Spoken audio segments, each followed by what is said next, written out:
สูงค่ะพี่น้องเขาก็ข่าวตะยันเมืองจากข่าวเมืองไทยครับมาแทงคลิปของเขาเนาะการเมืองไทยเขาได้สวนอินทผลัมเนี่ยนะทางหลังเขาได้เหตุการณ์ที่สูงเนี่ยเขาได้จ้าในเย็น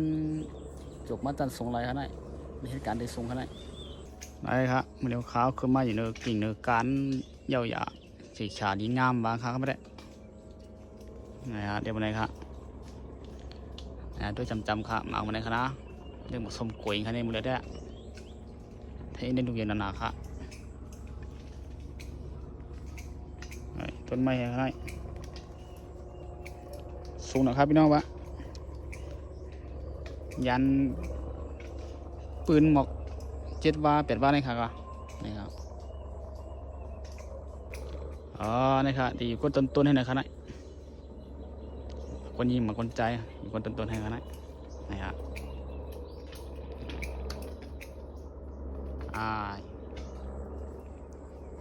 ใช่ไหมครับมาหันคลิปเขาก็ผักกดไลค์กดแชร์กดใจ